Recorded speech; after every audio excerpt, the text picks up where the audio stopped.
Retro. Hi, this is Vanessa Marshall, voice of Hera and Rook Cast, and you're listening to Dennis and Jay on Podcast Stardust. Their behavior is continually unexpected.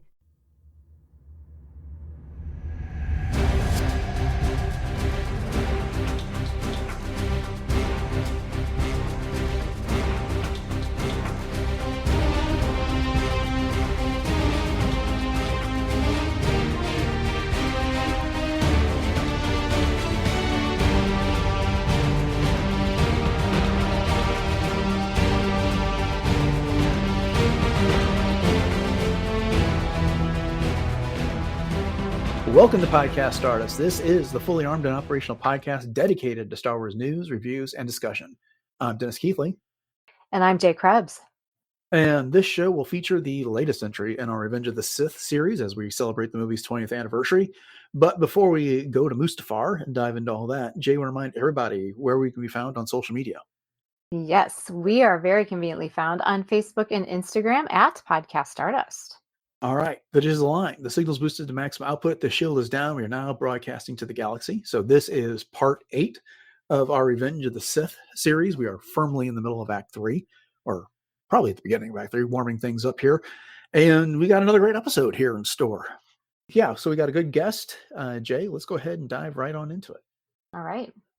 So it is our great pleasure to welcome back to Podcast Stardust Dan Zare from Coffee with Kenobi. Dan, you really need no introduction. I think this is the 7th, maybe 8th time you've been on the show, and everyone knows you from your work on Coffee with Kenobi, which has been around since the dawn of podcasting, as far as I know. But welcome back. We're thrilled to have you. How are you doing?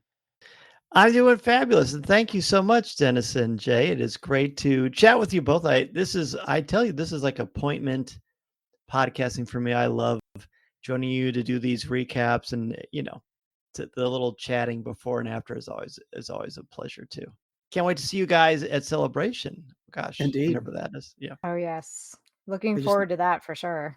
They just need to tell us when the tickets go on sale, and I am ready. So, well, Jay, you want to go ahead and kick everything off with our questions for Dan? Yeah, I would love to. All right, Dan. So our first question is, what was your first experience seeing Revenge of the Sith? What do you remember about it?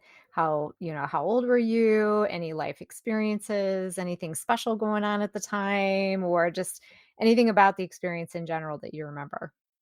So let's see. I was born in 1972. I saw it opening night. So what does that make me? 32, probably? 32? Yeah. I was 32 when it came out. And I remember it vividly because I got as many people as I could. It was when I first started doing some work with youth ministry. So there was a lot of kids there that I knew as well. And I was absolutely transfixed from the beginning, especially with war, the opening thing in the opening crawl. And I loved it. I was mesmerized by it. I saw it multiple times in the theater. It took everybody I knew to see it. That was also the summer right before I left my job in insurance to become a teacher, and I started student teaching.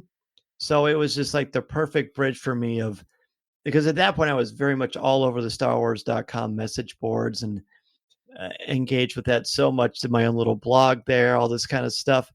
And then it was done. I bought the toys, went and saw the movie multiple times. And then my very first lesson was I incorporated Revenge of the Sith into Hamlet. And it was like this perfect storm of all these great transitional moments. The end of Star Wars at the time and the beginning of my new career as an educator. And I never looked back. Nice. I love that tie-in too, especially you were in transition at the time. So it's a very cool memory. Anakin went from good to bad, and I went from a bad, unhappy place to the best time of my life. There you go. I was also transitioning out of insurance around then as well. No kidding. I don't think I knew that. Yeah. I worked for an auto insurance company for a year, and then I was in life insurance for 4 years. Yeah, something around there. But then I went to law school during that time. Yeah. All right. What was your favorite scene from Revenge of the Sith? My favorite scene from Revenge of the Sith is when the music changes and Anakin and Padmé are sitting in that trellis, whatever, I don't know. And they're talking, and then he confronts Mace Windu, and then Mace says, "Hey, you better, if this is true, you'll have regained my trust." And then he goes, and then he ends up, of course, is this a spoiler? Ends up transforming into Darth Vader because of what happens in Palpatine's chambers with Mace Windu. I think all the way to the end, so that entire thing is perfection. And I know it's not one scene, but to me, that's the moment where when I show my students this section is the most rewarding for me. And no matter how many times I see that movie, every time kids who have never seen it react to it and just are aghast at what is happening, it's just fantastic. That's good. No, And I no agree. spoilers necessary because we covered most of that in the last episode that we did in the Sure. series. So, all right. Jay, you want to go ahead and finish off That's the a great questions? one.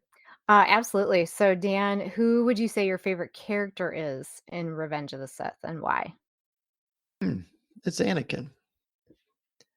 It's Anakin because I've said this for so long, but I think Anakin Skywalker is truly the most nuanced and complex character. I've never really bought that his transition and fall from grace wasn't authentic. I think it's all right there. The text presents it all. And it's just so powerful and conflicted that, the road to evil is paved with good intentions, as we know. And he is a living example that he's very Shakespearean in this film, as a tragic hero that comes from a place of predominance and respect and authority. He has one fatal flaw, and that flaw dooms him. And he realizes just at the very end that he could have made different choices, but he's too engrossed into the transaction of evil. And then look out, Galaxy. And it's just so beautifully done. He's horribly lost at that point, but boy, oh boy, does it tug at your heartstrings and your emotions. Well Indeed. put. Yeah, I think you captured the essence of his fall perfectly there. So, Well, thank you. all right, let's get on with the segment then. And we are picking up at 1 hour, 23 minutes and 31 seconds. We're going to run to about 1 hour, 33 minutes and 38 seconds. Seldom that I get that close to a perfect 10-minute segment, but here we are. So this picks up with Order 66 is ongoing. We got the clones versus the Jedi at the Jedi Temple. And then Anakin enters the Jedi Council chamber to find a number of children hiding behind the council seats there. And one little blonde-haired boy pops up and says, Master Skywalker, there's too many of them. What are we going to do? And Anakin then ignites his lightsaber. So if you had any doubt about Anakin's fall, I think this kind of eliminates any of those doubts here. But Dan, when you saw this scene, how did it speak to you? What did it say to you about Anakin and what was going on with Order 66? It's hard for me to remember exactly, of course, but I know it was something like this because it's very similar to how I feel now. That is probably the most shocking moment in the history of Star Wars. It's because there's a complete, it's murder. It's he's killing children, and there's no turning back from that. Like, to be that far gone and that lost, you've lost your mind. You've lost your mind. As an English teacher, though, that moment to me, and George has talked about this a little bit, that moment to me is, I would like to think of it as not literal, but a metaphorical example of him killing his innocence, destroying all good parts of self, the most purest part of himself being that sweet little boy on Tatooine. And now he kills any aspect of that, literally and figuratively. And it's just devastating. And that's the scene that when Mason was little, I made him close his eyes. And it wasn't until he was older, he's like, "Oh, Dad." I'm like, "I know. I know. You can't explain it away. You really can't." Mm-hmm. And Jay, what No, do I you like think? that analysis. Well, first of all, I like the analogy of Anakin killing his innocence because that's true. I mean, in every sense of the word. And I know watching this the first time, you sit there and you go, wait, no, no, no, no, no, no, no, no, this can't be happening. You want to pinch yourself and jump into the screen and say, no, you can't do this. What are you doing? But then it's that, to borrow the phrase necessary evil, I guess you could say, that puts him over the edge. One thing that I always wondered about though was that when he goes in there, there's that little tear that you can kind of see right on the edge of his cheek, but his eyes are still blue. And we know that later on he has the Sith eyes, but in this instance they're still clear and they're still blue. But I think to your point, Dan, that's because until he ignites that lightsaber and carries out this horrible deed, he still has that little glimpse of innocence. So I really appreciate that you pointed that out because I hadn't thought of that necessarily in that way before. That's a good observation too. I like what you both had to say there because you're right, Jay. And building off what Dan just said, that he walks in there, and we haven't seen him exactly slaughter any Jedi yet. But when he gets in there, there's no doubt as to what he's doing here. And then, of course, once he's dispatched of the Separatists Council later, he is crying on that overlook, looking the lava there.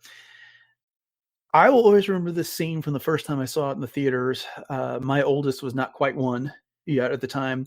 Oh gosh. And my wife and I had a babysitter, so we went and saw this movie, and my wife was holding my hand, and Anakin walks in there, and that lightsaber gets lit, and they flash away. She picked up and slammed my hand down so hard in that moment. She was so upset and disgusted with Anakin in the moment. And yeah, to me, that always speaks about the impact of that scene especially for Star Wars fans in that moment. So, and I do remember thinking, now that you mentioned that, no one slammed my hand per se, but I do remember thinking, oh yeah, I wanted them to show how evil Vader is, and be careful what you wish for. They did not pull any punches. George Lucas was quite insistent in showing how evil this is when you side with the devil, who is Palpatine, and it's unflinchingly brutal and horrific. And it's almost like the lightsaber, when it turns on, it seems louder. I don't know if that's the case, if Ben Burtt did the mix like that, but it sure felt that way. Well, especially since you get that scene like almost from the perspective of the lightsaber. It's shot, the camera's right behind the saber with Anakin's hand in that moment. So yeah, I wouldn't be surprised if he did it that way. And I think the decision is right not to show it. And later we get to see it through the holograms, which I know is not in this section of what we're talking about. But I think that was the right call artistically, because I think if they did show it, I think this wouldn't be a PG-13 movie. Oh no, definitely not. No, that's a good point. Have you guys seen the video that's been circulating of the little boy that is now grown up, and he talks about his experiences and getting cast for this? Have you both seen No, that? I knew it was there, but I just haven't. What is it like? Yeah, it's so cool. Well, he talks about how he got the job, and of course, he said it's like partially nepotism, but the part where Anakin turns on his lightsaber, they did a couple of takes of it, but what you don't see is that Hayden Christensen, as soon as he goes to turn it on, he like yells, he goes, "Ah!" So that little boy's reaction was authentic. Oh, wow. Yeah, Wow. so he actually yelled when he did it, and so that was I just think that's a cool little Easter Oh, egg. that's kind of creepy, but it Right. obviously had to be Yeah. done to create that realistic jolt. Right. Eek. Yes. Yeah. All right. So moving on, we next see Padmé's apartment, and she is looking at the Jedi Temple, and you can see that it's burning in the distance. And then C-3PO wanders up and reports that he's heard from the Jedi Temple, or he's heard from Chancellor Palpatine's office, that Anakin did in fact return to the Jedi Temple. And then he asks if there's anything he can do for her, and she says no, that'll be all. And then Padmé breaks into tears. So I guess my question in here is Padmé just afraid that something has happened to Anakin, or is she afraid that he's done something that caused all of this after hearing that he in fact had returned to the temple? Or do we even have enough information to know? But what do you think, Dan? I think when you are close with someone, when you're married to someone, there's just sort of an unspoken connection that you have. And I'm not saying she's psychic or is using the Force, because I don't think she is. But what I do think is that everything is falling apart. When Anakin left, things were weird, and she could tell that something was wrong. And I think she's just drastically upset. She knows Anakin's a part of it. I think she's just scared for his life and scared of what is going on. But I don't think she has a sense at that point that he's done an atrocity.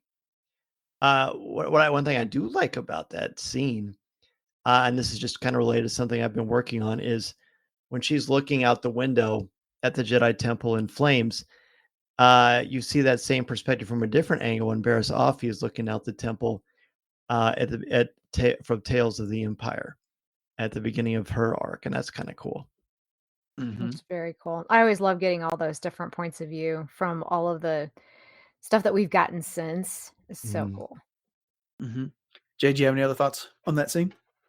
I just think she was worried, honestly. There may have been some thought that, oh gosh, like what has Anakin gotten himself mixed up in? Because we know Anakin gets himself mixed up in a lot of things. That rascal. But yeah, but I think she was more just worried in general than anything else because, as you said, Dan, everything's been falling apart and everything is just kind of culminating into this very, it's the unknown, with Palpatine and everything going on and. But what did you think, Dennis? Well, I have a couple different minds of this. Right before Anakin goes to Palpatine's office to kind of confront everything that's going on there, he knows when to confront Palpatine. There is that scene where we have Anakin in the Jedi Council chamber, and then Padmé's in her apartment. It keeps going back and forth, and you kind of get this idea that there's some sort of connection with them. And then Anakin, speaking of tears, he has that tear rolls down his face, and you hear the Palpatine say, it's only through me that you can save the one you love or save Padmé's life. I can't remember exactly how it goes. And I feel like there's something being told to us as the audience that there's a connection between them, and they kind of have an idea of what the other is going through in that moment. And then Anakin gets up and leaves. And then now here, and we've just seen this atrocity that Anakin commits or it's hinted at, we don't see it on screen.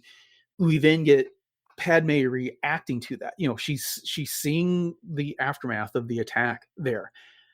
Does she know for certain that Anakin has murdered younglings? Maybe not. Is there something in the back of her mind saying this could be really bad for him beyond just his life could be in danger?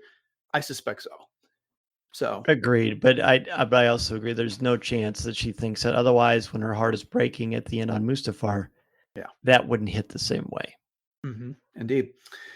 All right. So after this, we get a key scene with Bail Organa arriving at the Jedi Temple. He confronts the clones there about what is going on. They tell him he needs to leave, that there's been a rebellion. And then a Jedi attacks the clones that are there, who happen to be played by George Lucas's son. And then the clones overwhelm him and he goes down. Bail lets out a no, and then he flees from the scene. Jay, when I saw this today, you and I have brought up an awful lot in recent episodes how much all of Star Wars has been impacted lately for us by Reign of Empire, Mask of Fear. And this was another scene for me just simply because of, Bail was seeking so much justice for the Jedi. And I couldn't help felt like this had to be some sort of an influence for Alexander Freed when he wrote that novel. But what did you think? Oh, yeah, absolutely. Because you could just see and feel the desperation that Bail was going through at that point in time and just the disbelief. Because, he had been pretty close proximity with clones in terms of just understanding what their role and purpose was and everything about what the Jedi were doing to try to preserve justice in the galaxy, both far and wide, all over the galaxy. And then to witness such, again, to a youngling, essentially, a young Padawan, and this happening. And I absolutely love how he gets into his speeder. And I don't know if that was scripted or not, but he was scrambling to get in, so much so that he basically missed the driver's seat and was just sort of trying to scramble for the controls and grab the controls just out of desperation to get out of there. So I don't know if that was kind of a blooper that they left in. He wasn't super smooth about getting into his driver's seat, but I think that was also the point, that it was such a horrific situation that he was literally like beside himself trying to get out of there. Mm-hmm. Mm-hmm. And isn't it interesting too? And I just thought about this. This entire sequence is features children dying, being not just dying, which is horribly tragic in its own way, but being murdered by faceless. In this instance, it's by the clones who are supposed to be their allies and friends. But all of these kids are getting killed because of their potential, because of what they represent to Palpatine, which is someone who's an independent, free thinker who's trying to unite with the good aspects of the positive nature of the Force. And as a result, the galaxy, and the fact that that has to be quenched because evil can't take that, is just it's just a really powerful example of the trauma that happens when you breed hatred, right? Mm-hmm. And it's just it really stands out here. And even like the score is weeping. You got these wonderful choral examples, from John Williams' score, and it just adds to the heaviness. Like, and I'm sorry for bringing it up again, but when I watch it with my students, when we do certain things with this movie, boy, oh boy, especially again, the students who are not expecting this, it's just like it's relentless. It's just completely opposite of a New Hope concept. It's really just takes it out of you. Mm-hmm. It Very truly much does. so. Very much so. So after this, we get a brief shot of Obi-Wan on Utapau, and he is emerging from the water after having been blasted into there from the back of his fractal after Commander Cody was issued Order 66. It's such a brief scene. I don't really pause to spend much time on that, but that's immediately followed up with Yoda on Kashyyyk. First off, there's some clones that are riding around on AT-RTs looking for him, and they find some Wookiees that have been shot down, and they just more dead Wookiees, and they just kind of march off, highlighting the faceless, emotionless, robotic nature of the clones in this moment. But then we have Yoda saying his goodbyes to Tarful and Chewbacca after he arrives at his ship. And then he takes off after he tells them he's going to miss them. But Dan, Yoda's relationship with the Wookiees here and the appearance of Chewbacca, what does what stands out to you about that? I mean, on the one hand, it's pretty cool that these two iconic characters from the Star Wars saga share some screen time together.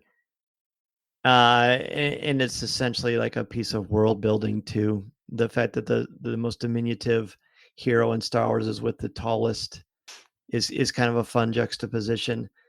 But ultimately, it's like an action figure moment. And when he says, "I will miss you," I thought, I don't ever hear Yoda say that to anyone, really. Does he? Mm-hmm. Does he ever tell anyone he misses them? No, he tells them the opposite earlier in the Says, movie. "Yeah, don't miss them." Yeah, Right. and so I don't know. Maybe that's to show us the emotion is hitting him. And if it hits Yoda, then it's a lot. But we already knew that because kids were killed. Yeah. So I don't have a critique of it. It sounds like I am, but ultimately, it's just a transitional scene that helps Yoda get off the planet. Indeed. Jay, do you have anything to add? Well, just because of the High Republic, now getting some of the background on Kashyyyk, which I won't go into for those who have not finished the High Republic just yet. We had wondered if maybe that's where some of the good relations with the Wookiees I have kind of came from originally. Mm. And, the fact that you pointed out, Dan, that he says he will miss them, I hadn't thought of that. I mean, that's obviously an attachment thing. And, as much as Yoda's against attachments, yet he is very much attached to at least the idea of the camaraderie of these Wookiees and everything that they represent. One thing that I wondered about, though, was the ship that was there. Is that a type of escape pod, or because they uncover this ship being hidden from all of these branches and all of this, and it kind of gives me the impression that it had been there a very long time, that Yoda had been to Kashyyyk before, and this was left for him on a separate mission or on a separate time. Because when would they have had time to hide it? I guess is what I always wondered. And now with everything else that we've gotten since then, it makes me wonder that even more. But do either of you have any thoughts on that?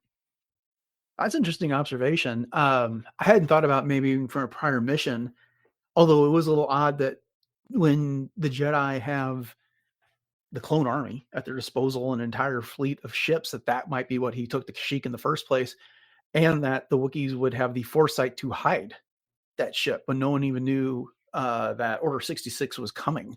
So I don't know. Maybe it was like, yeah. let's say maybe it's like standard protocol to hide one ship for the. I mean, he is the Grand Master, the only one left. I don't know. It's a very cozy little. You know, it's like you got to need a shoehorn to get in there. Or maybe it was just left over from something else in Tarful. Oh, that could be. Yeah, in Tarful, they needed an escape, so they couldn't go back to whatever ship that Yoda arrived on because the clones are all looking for him. So, and there was a Jedi battle cruiser in the background there on Kashyyyk, so you can't go back there. So maybe this was just an alternate way of getting off the planet that they came up with. Yeah, like an escape pod built in, because clearly no Wookiees fitting in that thing. Right. No. Maybe Yaddle brought it. I don't know if she's ever been to Kashyyyk. So, Wow. All right.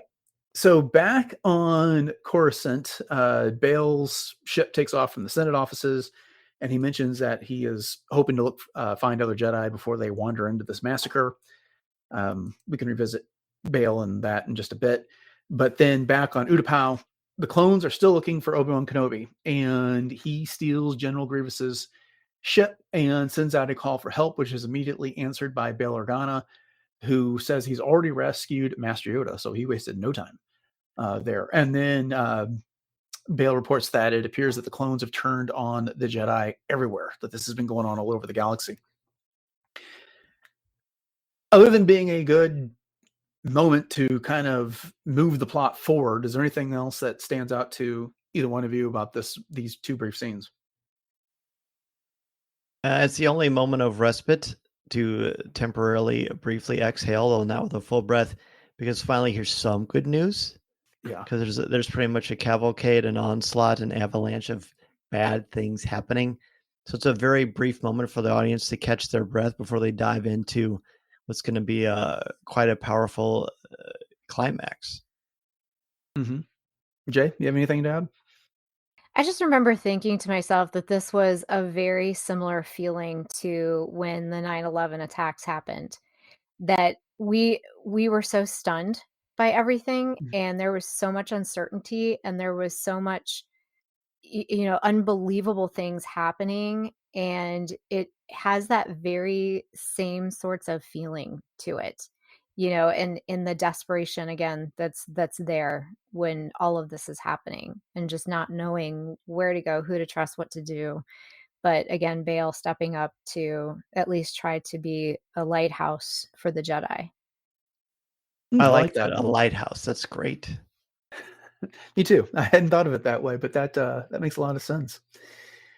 So back on Coruscant, we see Padmé's apartment, and Anakin arrives, and 3PO immediately wanders down the platform to talk to R2-D2. Anakin tells her that he came back to check on her and the baby. And when she asks him what's happened, his response is that the Jedi have tried to overthrow the Republic. And Padmé says that she can't believe that. And Anakin says, well, I saw Master Windu attempt to assassinate the Chancellor myself. And when Padmé asks, well, what are you going to do? And he says he's not going to betray the Republic, that he is going to, his loyalties lie with the Chancellor, the Senate, and you. And then I'm summarizing a lot because there's so much to unpack here. But Padmé asks about Obi-Wan, and Anakin says he doesn't know that many Jedi have been killed. He can only hope that Obi-Wan has decided to remain loyal to the Chancellor as well. And Padmé confesses that she's afraid about this. Anakin says to have faith. The Chancellor is given a mission.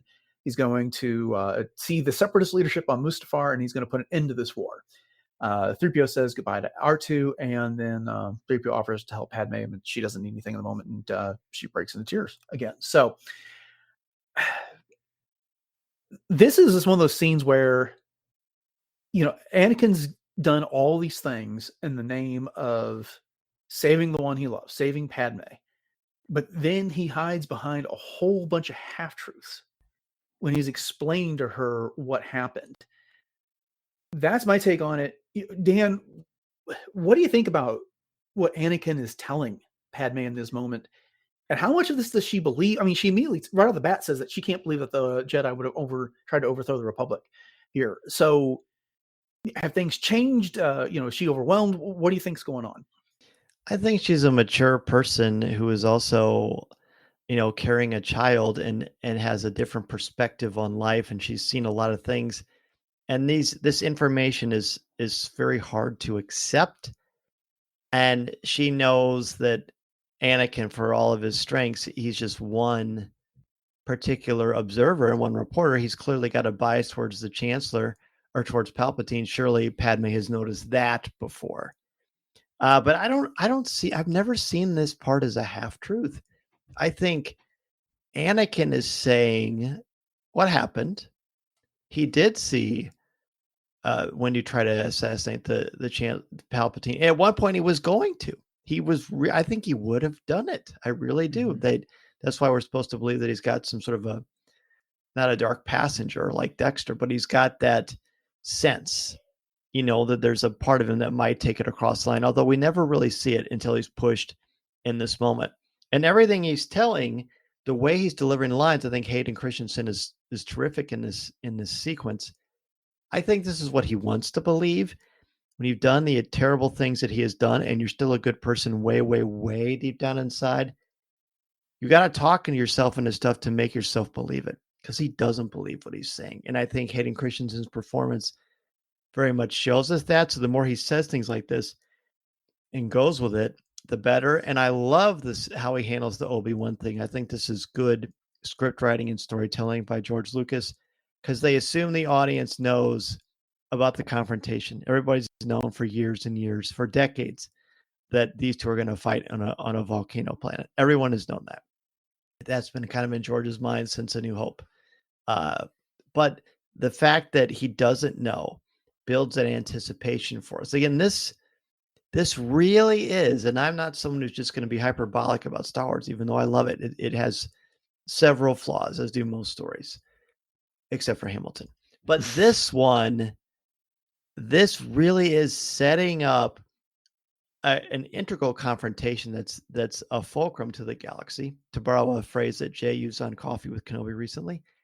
And it tells us that the audience is intelligent, and they know that there has to be a suspension of what is going to happen, because you want to give the audience hope, even though they know it's not. This is why it's Shakespearean. You know what the end is. At the beginning of Romeo and Juliet, he tells you in like line 8, a pair of star-crossed lovers do with their parents' death, take their lives. Boom. You know it's going to happen because you want it desperately to not be what you know it's going to be. That increases the drama, the tension, and the beauty of the story itself. I did not think I was going to babble that long. I apologize. No, that's fantastic. That's great. It was fantastic. Yeah.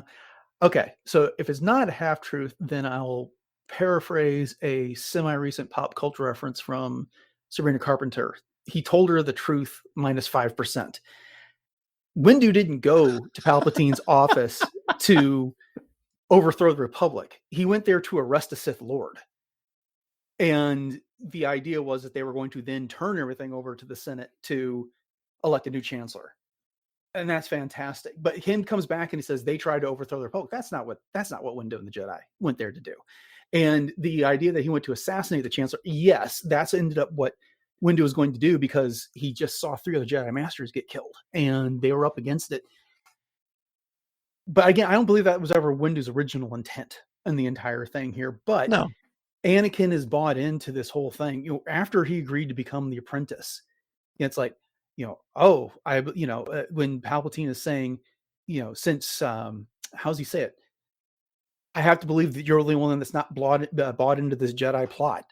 They came up with a story there on the spot, and now Anakin is telling Padme, I think, what she needs to hear, or what he hopes that she wants to hear out of all of this. And so, yeah, I mean, factually, what he says, a lot of it is true, but that's like classic Sith, right? I mean, there's a kernel of truth in all of everything they say. They just withhold enough of it in order to bend the galaxy and everything else to their will. That's my take. Jay, you've heard Dan, you've heard me. What do you think about this? Well, it's interesting because when Anakin says to Padme he will not betray the Republic, that his loyalties lie with the Chancellor, yada, yada, yada. And then he said that he, knows that he witnessed Mace Windu tried to assassinate the Chancellor himself. So the Chancellor is not the Republic, even though he thinks he is. And I am the Senate, kind of thing. So he is one man, an instrumental man, obviously, but realistically, one assassination does not the fall of the Republic make. And that's why I think Padme says, I can't believe that, because she knows that there's a lot more cogs in the wheel, even though Palpatine is a very major cog in that wheel. And just everything that she has witnessed up to that point makes her, obviously not want to believe that. However, seeing the Jedi Temple on fire obviously throws that little bit, to the wind, because the fact that she knows something is amiss, something is very, very, very wrong.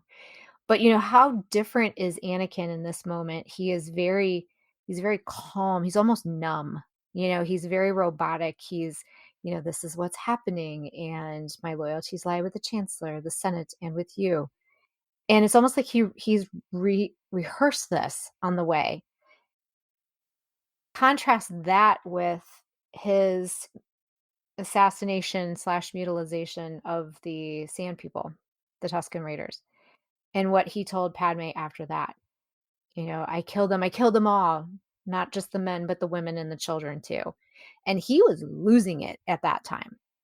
Now he is completely in the opposite direction. And to me, that's what's so chilling about this.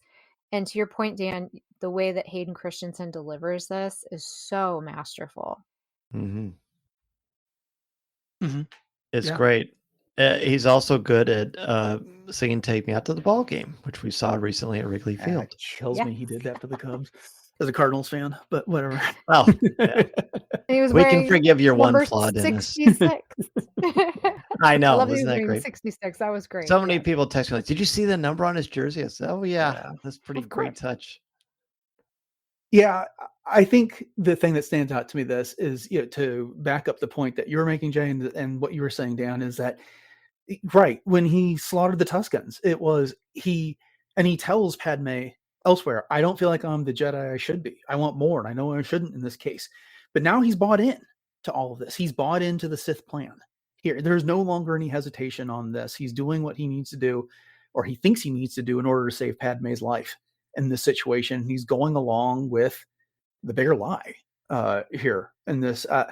And it is tragic. It is so sad, because when he so casually talks about not knowing what's happened to Obi-Wan, but we can only hope that he's going to remain loyal to the Chancellor here.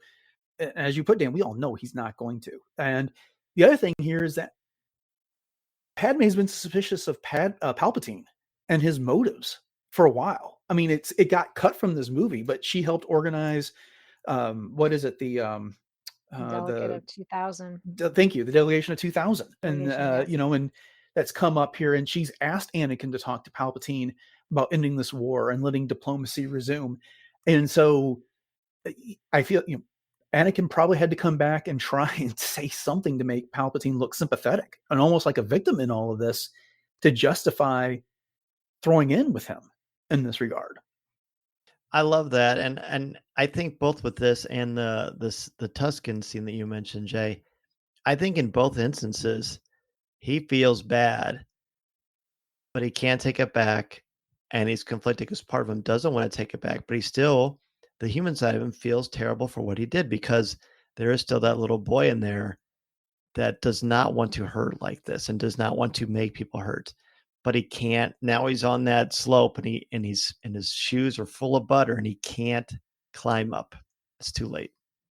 I don't know why I picked butter as the the surface of his feet, but it just seemed funny. I had to lighten the mood a You little. know Come what? on. I was going to say that is a culinary term I can See? definitely get on board with. There you go. See, you Good got to know point. your audience. All kinds of colorful Love references and it. analogies in this episode. We're batting 1,000. So, There you go. okay. Well, we next see the Tantive 4, and Obi-Wan has arrived. He meets with Yoda and Bail Organa.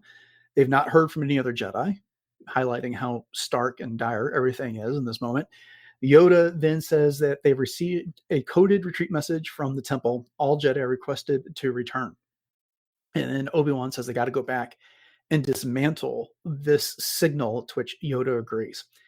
Again, another opportunity for the movie to kind of catch us up with where the plot's going to go here. The one thing that just stood out to me is I recently reread A New Dawn by John Jackson Miller, and the very beginning of that book is Kanan, then at the time known as Caleb Doom, giving Obi-Wan the Kenobi about how you could reprogram this message to tell the Jedi to stay away, which is what he's going to do here in a moment. Yep. But anything else from this scene stand out to either one of you? Oh, I got a lot to say about this. Believe it or not, this is the scene.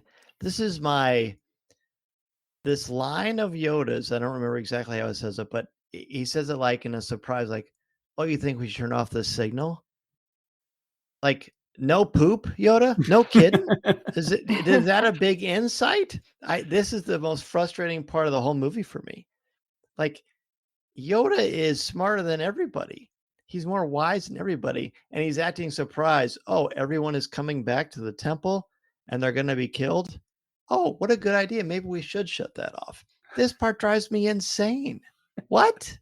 It just drives me crazy. Like when you watch now, I think I've ruined it for everyone. You're welcome, listeners.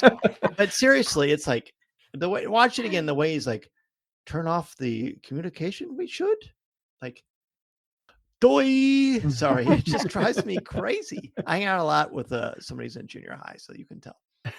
No, I love that because I hadn't really thought about it in that way before, but it's almost like, Yoda is of that, older generation that doesn't completely understand technology, but because we liken that to, our own earthen experiences. But yeah, you're absolutely right. I never thought of it that way before. That's so frustrating. Now I'm never gonna watch it any other way. Yeah. You guys have to text me when you see it again. Like, oh yeah.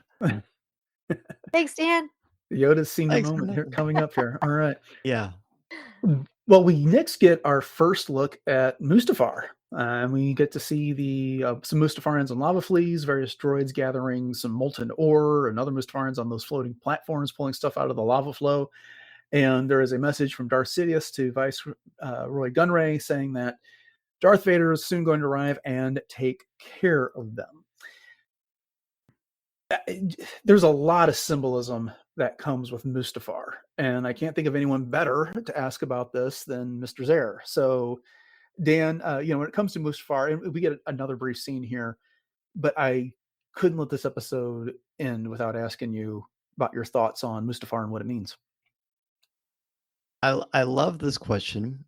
In classic, well, I guess I don't know. But in older literature, especially early American literature, transcendentalism and different things of that nature and the environment, the architecture, tell the story of the character's emotions. Edgar Allan Poe is really good at this. In The Fall of the House of Usher, it's about this house falling apart and the end of this family lineage, and ultimately it leads to murder and insanity. And then you look at this, and Mustafar is fiery. It's volatile. It's warm. It's hot. It's dangerous. And the lava is not calm. It's explosive. It's jumping around the seams, almost like it's angry or upset at itself. And this is a manifestation of Anakin Skywalker's anxiety, his anger, his unsettled nature at what he has done and what he's about to do. I still think in this moment, even though he's done all the things he's done, he's not convinced it's right, but it's too late. He doesn't think he can change it. And that's what evil wants you to do. It wants you to think you can't change your mind. You can't be forgiven. You can't make a different choice. And Mustafar is showcasing that. It's so much so that when he lands and he makes R2 stay behind, I love that scene because that, again, R2D2, very childlike, someone that has been with Anakin Skywalker since he was, 8, 9, 10 years old. So the good parts that might record me, that reminds me of being a kid, I got to leave that behind. I'm going to walk through this fiery stuff because I'm on this path, and it does remind me of Edgar Allan Poe, and it's pretty cool. I like it. Jay, what do you think? That's so great. Well, I was so looking forward to your interpretation of Mustafar, Dan, because I know how symbolism is so important to you and everything. And I was thinking about when I was recently on Coffee with Kenobi and we were talking about water and being, a very rebirth kind of thing too. And so as I was watching this in preparation, I thought about the fact that what is the contrast to Mustafar been for Anakin this whole time? If you notice, and of course I'm all about the costumes, but if you notice, Padme is wearing some shade of blue, purple, almost every single scene that she's with him. And that to me is like the water. That's the opposite of Mustafar. That is the cooling aspect for him.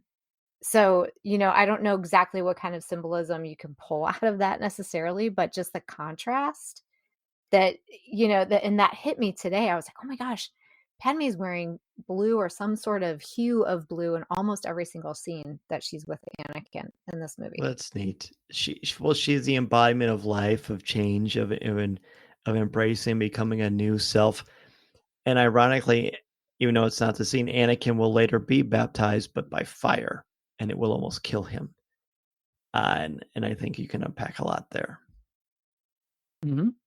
Yeah, definitely. Mustafar is his the culmination of his descent. Yeah, I should have come on for the end of the movie. Darn it. Well, I had to make sure you got on, and we have a way of running out of segments when we do these movies, so I had to get you. That's on, all right. sure I slipped it in. Yeah, it's all good. It's all good. Yeah, no, it's that's fantastic, and not disappointed at all. This is why we have you around, Dan. Thank you. But one last section to talk about here is kind of sandwiched by the two Mustafar scenes, and that is the return to Coruscant. They are on the Tantive 4, and as they approach, Masameda contacts Bail Organa and lets him know that the Chancellor has requested his presence at a special session of Congress. Bail says he's going to be there, and then he asks the Jedi if this could be a trap, and Obi-Wan's response to that is not likely because the Emperor can't maintain control of the thousands of star systems without keeping the Senate intact, which directly foreshadows what happens in A New Hope. So, and or season 2. Indeed. Right. But any thoughts on that before we wrap everything up? I actually have one. Did either of you ever wonder if those lines should have been flip-flopped? Because Bail has been a senator for how long? And he should kind of know how the Senate works, and that have that almost like innate understanding that this wouldn't be a trap. You almost wonder if Obi-Wan should have been the one to say, do you think it's a trap? Any thoughts on that? I think that's a cool interpretation. I hadn't thought of it that way. I just like it because it's sort of like from that moment on, because of what he has seen and because he's a smart man anyway, he knows from this point forward, I am wearing a costume of being a senator. We're playing dress up because really nothing's going to happen. But I have to stay in this to see what's going on, right? I have to play this game. I have to be under disguise and be even more of a spy than I was before because he needs me. I have to go into the lion's den wearing my steak sandwich underpants. What? So that because I know that I'm going to be in a dangerous place, but I'm going to be safe temporarily because he needs us.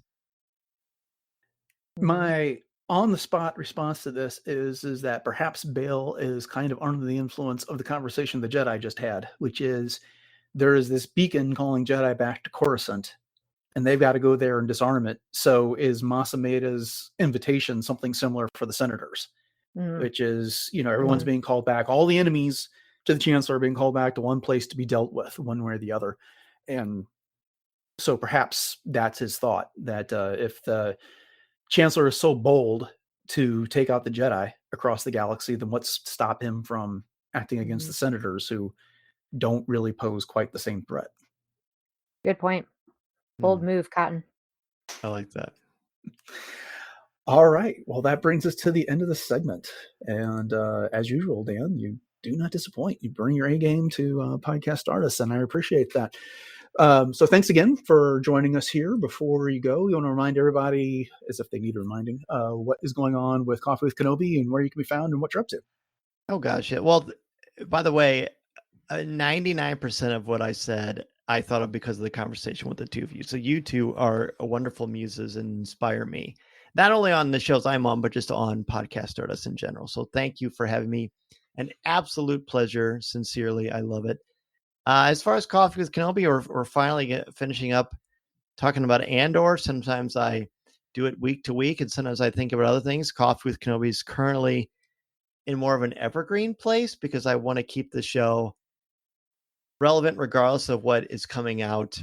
I think that is just sort of a neat direction I want to do. And I'm going to be spotlighting some of the many aspects of Star Wars that we like, not just the mythology and the philosophy of it, but also the people, like the two of you. So at some point, you both may be getting a call to come back on the show and share your Star Wars story. And I'm looking forward to that. That'll be fun. I'll be checking the mailbox. So, all right. And also, I will say, if you, oh my gosh, my pleasure. And if you heard my interview with one of the heads of Fanhome, I am honored to write the Build Your Own Darth Vader Star Wars Encyclopedia magazine issues that go in it's going to be over 200,000 words I've written about Star Wars. You're going to have your own Star Wars encyclopedia purely on the dark side of the Force and the evil aspects of the galaxy. It's all, I work with Lucasfilm and Disney on it. It's a very much a labor of love. And when you're done, not only get to have this encyclopedia, but you have a 1/2 scale museum-sized, museum quality Darth Vader with working lights and sounds. It's breathtaking. That's fantastic. That is fantastic. Well, congratulations on that. Congratulations on all the work that you've published in the Star Wars realm over the past few years. Of course, we had you on to talk about the Star Wars book a couple of years ago, and that was fantastic. I know you've done a number of things since then that everyone should look for on their bookshelves, or in the bookstore, I should say. And we will continue to look forward to what you have going on Coffee with Kenobi. Sounds good. I can't wait. All right. Well, there you have it. That was Dan Zare from Coffee with Kenobi, always bringing his A game, one of our frequent contributors every year on the show. And it's always good talking to Dan. Oh, yeah. It always brings such wonderful insights. I love how that you use A game since he's a teacher. I think he would definitely appreciate that. Definitely so. So, yeah. And like I said earlier, you all should be familiar with him. His podcast has launched another 1,000 podcasts from his listeners, and in a way, ours as well. So, make sure you go check out everything he's doing over at Coffee with Kenobi, and then pick up one of his books. Just go Google his name on Amazon. You'll find everything that he's been writing and doing. I was gonna say, we do have some new listeners out there, though, too. So even though they may be longtime Star Wars fans, if they're new podcast fans, that's definitely one you want to check out. Indeed. All right. Well, then, that will do it for this episode of Podcast Stardust and this entry in our Revenge of the Sith ongoing series. Thank you all for joining us, and we hope you've enjoyed it. And if you haven't done so already, we'd really appreciate it if you'd go ahead and hit that subscribe button for the podcast on your podcatcher of choice. And then an even bigger favor would be if you could go ahead and rate and review the show on whatever podcatcher that you're using that supports such things. And if you want to find the entire back catalog of shows, all previous 930 episodes, one of the best places you can do that is over at retrozap.com, which is home to the RetroZap Podcast Network, which includes other great shows, including Enjoy Stuff, Love, Death, and Robots Plus, Superhero Suite, and Agent Shield Case Files. Those are some of the more active shows over there on the network right now. Jay, you want to go ahead and remind everybody where we can be found on social media? Absolutely. Always my pleasure. We are very easily found on Facebook and Instagram at Podcast Stardust. And we have tons of other ways that you can connect with us and geek out about Star Wars. And one of those is all of our Pinterest boards. And we also have our two YouTube outlets. So we have the traditional YouTube as well as YouTube Music. No videos, just, static pictures that Dennis picks out, but you can listen to them. And it does have all of our back catalog of shows, and you can subscribe. You can share that out with your friends, and that also supports interactions too. So we'd love to hear your thoughts on this episode of Revenge of the Sith breakdown and any others that you've listened to in the past. And then we also have our TeePublic store where you can find 7 different podcast show logo designs available on everything from t-shirts and sweatshirts to home goods, coffee mugs, and everything in between. And the link to that is in our show notes. Okay, upcoming on the show. On Friday, we're getting into the latest Star Wars news. And then on Monday, we are continuing our Clone Wars rewatch series. So make sure you stick around for those. But with that having been said, thanks for listening to episode 931 of Podcast Stardust, everyone. Have a great rest of your week. And until next time, may the Force be with you.